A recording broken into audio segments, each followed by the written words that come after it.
Olá, está começando o Jornal da Câmara, com o resumo dos principais fatos do Poder Legislativo de Guarulhos. Vereadores promovem audiência pública dentro de aldeia indígena para discutir projeto de regularização do território. Última sessão antes do recesso parlamentar tem 20 projetos aprovados até a fase final. Técnicos da Prefeitura e da CETESB comparecem à reunião da SEI, que investiga possíveis irregularidades no descarte de resíduos em aterros clandestinos. É o que você confere a partir de agora.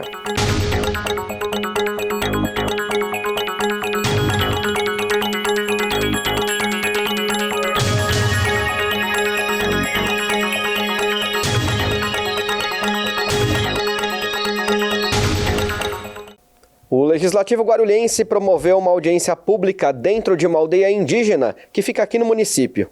O objetivo foi discutir um projeto que pretende regularizar aquele território. A Comissão de Meio Ambiente do Legislativo promoveu uma audiência pública dentro do território da aldeia multiétnica de Guarulhos, Filhos desta Terra, na noite de 27 de junho. Indígenas de diferentes etnias participaram do encontro para discutir um projeto de lei que pretende criar uma reserva extrativista no local.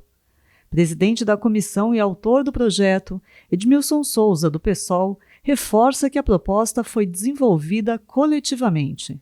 Nasceu a partir dessas famílias, que são 9 etnias diferentes, que já moram nesse local, aqui no Cabo Sul, na região do Cabo Sul, uma área de preservação, e precisa regularizar isso, não pode ficar irregular. Depois de muitas conversas com eles, com o Ministério Público Federal, com a equipe da FUNAI, com a equipe do CIMI, que é o Conselho Missionário Indigenista, nós chegamos a um formato de um projeto de lei que regulamenta essa área deles aqui.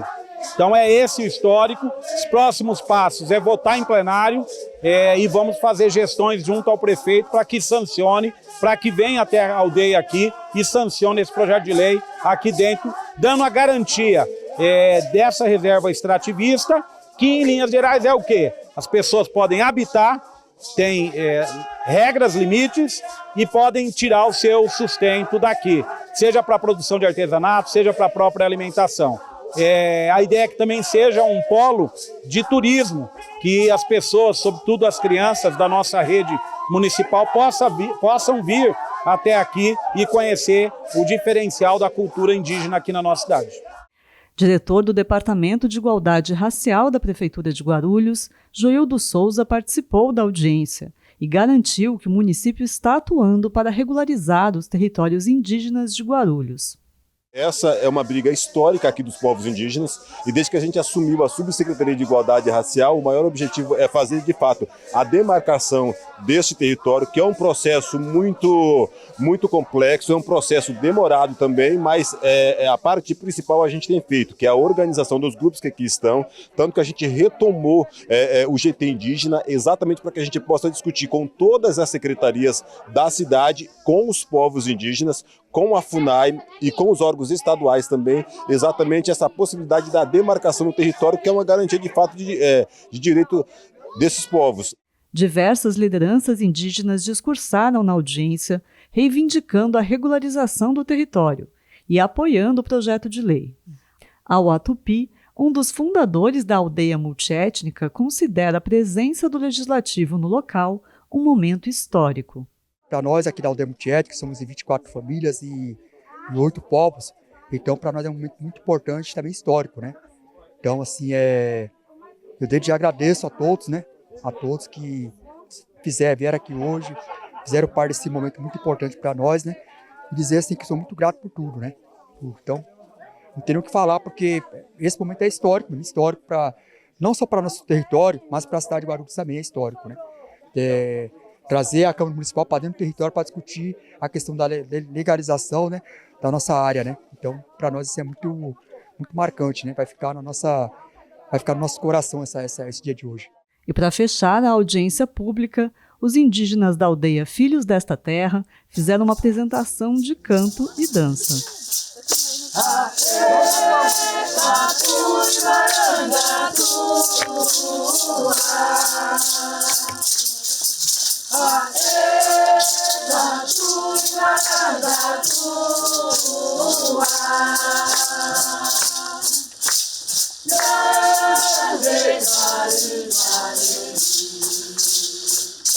O projeto que trata da aprovação das contas da Prefeitura relativas a 2022 recebeu o aval da Comissão de Constituição e Justiça. Confira. Em reunião no dia 30 de junho, a Comissão de Constituição, Justiça e Legislação Participativa deu parecer favorável ao projeto de decreto legislativo proposto pela Comissão de Finanças e Orçamento da Câmara sobre a aprovação das contas da Prefeitura de Guarulhos do ano de 2022. O presidente da comissão, vereador Dr. Lécio Sandes, do União Brasil, explicou a tramitação desse tipo de projeto e também a avaliação da CCJ. O Tribunal de Contas ele tem como atribuição analisar as contas ano a ano de prefeito, presidente de Câmara, governador, e assim o fez relativamente à conta de 2022, deu parecer e mandou para a Câmara.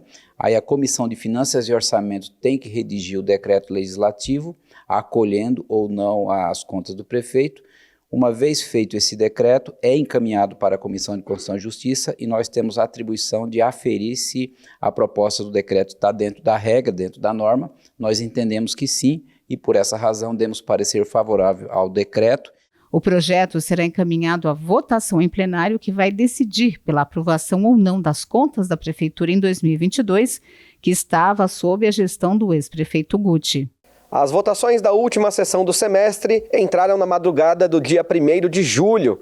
Os vereadores aprovaram 20 projetos até a fase final, entre eles o congelamento do IPTU, o aumento das alíquotas do ISS e a Lei de Diretrizes Orçamentárias de 2026. Após a sessão, os vereadores entraram em recesso. Em sessões extraordinárias que começaram na tarde de segunda-feira, dia 30 de junho, e só terminaram na madrugada de terça-feira, dia 1º de julho, os vereadores aprovaram 20 projetos até a fase final. 18 itens eram de autoria da Prefeitura. Diversos deles geraram debate entre os parlamentares e críticas da oposição ao governo. Entre os projetos aprovados estão o congelamento do IPTU para 2026, o aumento das alíquotas de ISS, o Imposto sobre Serviços de Qualquer Natureza, a criação do Serviço de Loteria do município, alteração no Código de Posturas de Guarulhos, além da reestruturação administrativa da Prefeitura. Além disso, ainda foi aprovado o projeto de lei de diretrizes orçamentárias para o próximo ano. Com isso, o Legislativo entra em recesso parlamentar e só volta a realizar sessão ordinária em 4 de agosto. E no próximo bloco, técnicos da Prefeitura e da CETESB comparecem à reunião da SEI, que investiga possíveis irregularidades no descarte de resíduos em aterros clandestinos na cidade. Voltamos em instantes.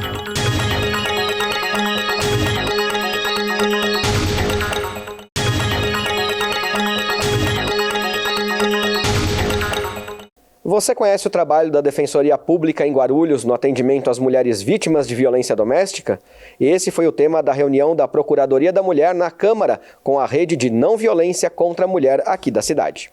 No dia 2 de julho, a Procuradoria Especial da Mulher na Câmara promoveu uma reunião com a rede de não violência contra a mulher formada por instituições que promovem o atendimento e o acolhimento desse público na cidade. O objetivo foi aproximar as instituições e divulgar os projetos e o trabalho da Defensoria Pública do Estado de São Paulo por meio do NUDEM, Núcleo Especializado de Promoção e Defesa dos Direitos das Mulheres. A ouvidora-geral da Defensoria, Camila Duarte, apresentou o projeto Ouvi-las, destinado a ouvir quem mais usa os serviços da Defensoria, as mulheres. Elas representam 77% do público que aciona o órgão. O projeto identificou que essas mulheres enfrentam barreiras de acesso à defensoria, como burocratização e dificuldades no atendimento virtual, além da falta de capacitação da equipe que faz o atendimento presencial. Mas isso está mudando. partir desse diagnóstico, o Ouvi-las tem conseguido trabalhar junto com a Defensoria, com a Escola da Defensoria, com o núcleo, enfim, algumas iniciativas para, por exemplo, formar melhor os estagiários e estagiárias que compõem a equipe da Defensoria no atendimento, para atender essa mulher de forma mais acolhedora, de forma a não revitimizar essas mulheres.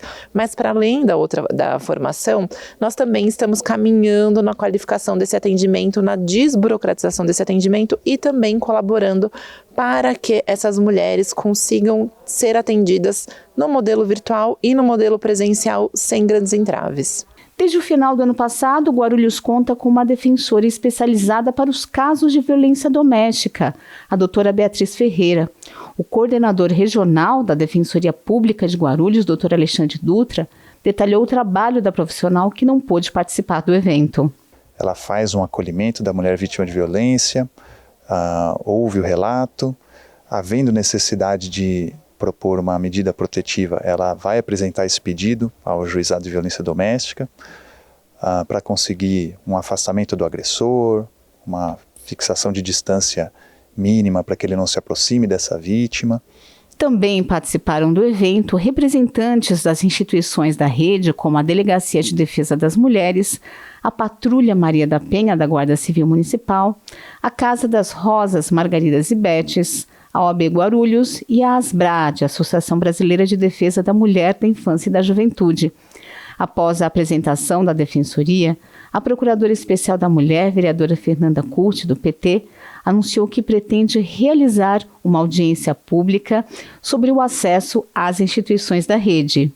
A ideia é que esse momento agora seja desdobrado num momento com toda a sociedade civil organizada, mas também com as mulheres da nossa cidade, para que elas tenham acesso às informações, mas da Defensoria e de outras instituições, como, por exemplo, como funciona a Casa das Rosas Margaridas e Betes, como funciona a Procuradoria dessa casa, como funciona a Delegacia de Defesa da Mulher. Eu acredito que um dos maiores problemas que a gente ainda enfrenta é a falta de informação. Tem muitas mulheres que não sabem onde é que pede ajuda primeiro. Será que é só ligar para a Polícia Militar? Tem outros caminhos. A Defensoria Pública faz o atendimento jurídico de pessoas que tenham renda familiar de até 3 salários mínimos. Esse limite pode ser maior para famílias com pessoas com deficiência, idosos ou que sejam mais numerosas. Os atendimentos presenciais podem ser agendados por meio do site www.defensoria.sp.def.br, pelo telefone 0800 77 34 340 ou presencialmente na Rua 7 de Setembro, número 30, Centro de Guarulhos. Técnicos da Prefeitura e da CETESB compareceram à reunião da SEI, que investiga possíveis irregularidades no descarte de resíduos em aterros clandestinos em Guarulhos. A Comissão Especial de Inquérito, que investiga possíveis irregularidades no descarte de resíduos em aterros clandestinos em Guarulhos, se reuniu nesta quarta-feira, dia 2 de julho. A SEI recebeu técnicos das Secretarias de Meio Ambiente, Serviços Públicos e Desenvolvimento Urbano, além da Guarda Civil Municipal e da CETESB, Companhia Ambiental do Estado de São Paulo. Os servidores responderam às dúvidas dos vereadores. Para o presidente da comissão, Júnior Caiçara, do Novo, um dos principais pontos abordados foi o número insuficiente de agentes de fiscalização.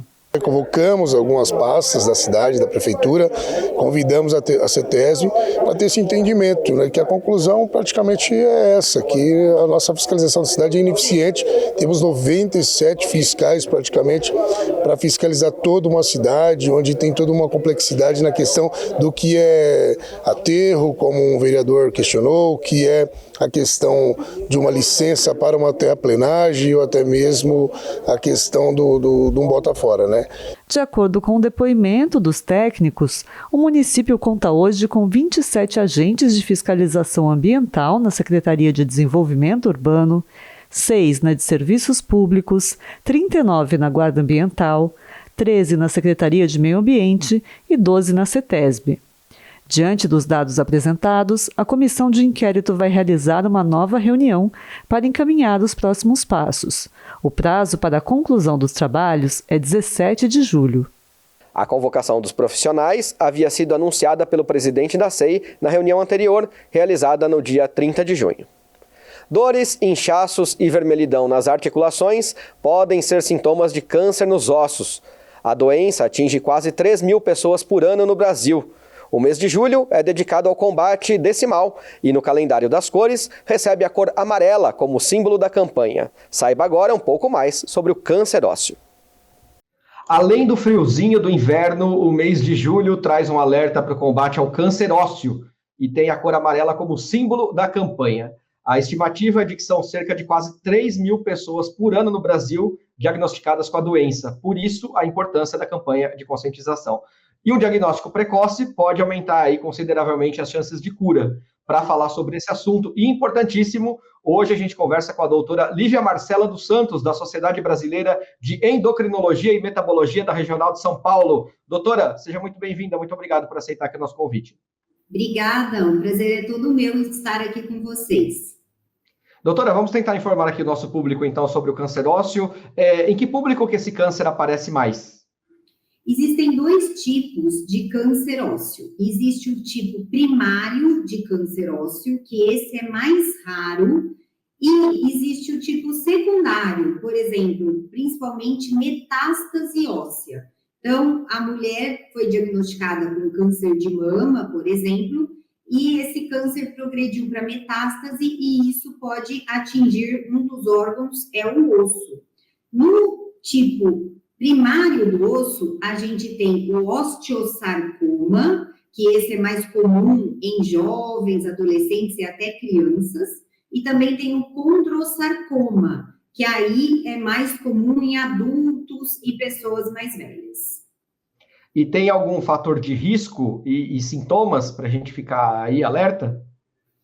O fator de risco, por exemplo, é tabagismo, é um fator de risco importante. E como sintomas, a gente tem principalmente a dor localizada no osso, né? E também tem gente que descobre, por exemplo, o câncer de mama porque viu a metástase primeiro, então é importante. Então é uma dor localizada, pode ter um edema, um inchaço nesse local, ou também uma fratura de fragilidade. O que é isso, fratura de fragilidade? É uma fratura sem um trauma associado, então sem cair da escada, nada, eu estava andando e fraturei, ou mesmo eu estava fazendo um movimento e senti um cleque, que era uma fratura.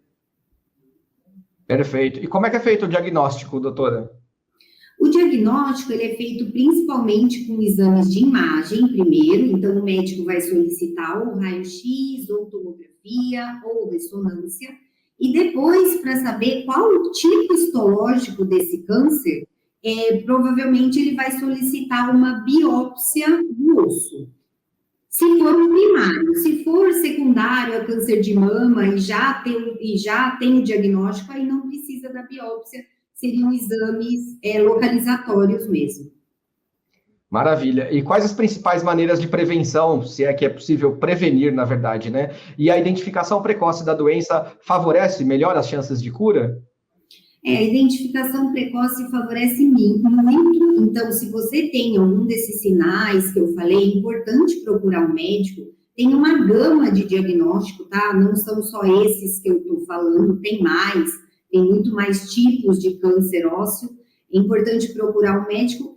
E, assim, prevenir talvez seja complicado, porque os fatores de risco, eles não são tão específicos. Mas o mais importante é fazer um diagnóstico precoce. Quanto mais precoce o diagnóstico, aumenta muito a chance de cura. E uma vez diagnosticada a doença, como é que é feito o tratamento aí, principalmente? O tratamento, para os casos secundários, né, a metástase, é feito com a terapia-alvo para o câncer primário, então, câncer de próstata, eu vou fazer a cirurgia da próstata, quimioterapia, radioterapia, e para os cânceres de sítio primário ósseo, muitas vezes o tratamento é feito com quimioterapia e radioterapia local. Tranquilamente, é isso aí. E como a senhora vê, a senhora enxerga o que a sociedade pode fazer como um todo para aumentar a conscientização sobre o câncer ósseo? Porque a gente falou aqui dos sintomas, né, dos fatores de risco, do diagnóstico, do tratamento, e para a gente poder conscientizar as pessoas sobre isso, para que as pessoas entendam mais, consigam se cuidar um pouco melhor. O que a senhora recomenda aí? O que a gente pode fazer para aumentar essa conscientização e com essa campanha aqui do Julho Amarelo? Eu acho que essa entrevista que a gente está fazendo agora aqui chega a várias pessoas e isso já é uma ajuda muito grande. É importante que as pessoas tenham consciência que, né, a fratura de fragilidade é um sinal que alguma coisa está errada no seu corpo. Pode ser um câncer ósseo, mas também pode ser osteoporose. Procure um médico mais perto de você. Se você tiver acesso ao médico da UBS, vá a esse médico e tentar o diagnóstico mais precoce possível. Eu acho que a conscientização é a maior arma que a gente teria. É sempre ficar atento aos sinais que o nosso corpo dá, porque ele dá sinais, né, doutora? Muito obrigado por ter atendido a gente. Obrigada, viu? Maravilha, esta foi a doutora Lívia Marcela dos Santos, endocrinologista da Sociedade Brasileira de Endocrinologia e Metabologia da Regional de São Paulo, explicando um pouco para a gente aqui sobre o câncer ósseo nesta campanha do Julho Amarelo. Então vamos nos cuidar e ficar atentos aos sinais do nosso corpo. E o Jornal da Câmara de hoje fica por aqui, mas você pode acompanhar as informações do Poder Legislativo de Guarulhos pelo nosso site e também pelas redes sociais oficiais da Câmara. Muito obrigado, até a próxima e a gente se vê.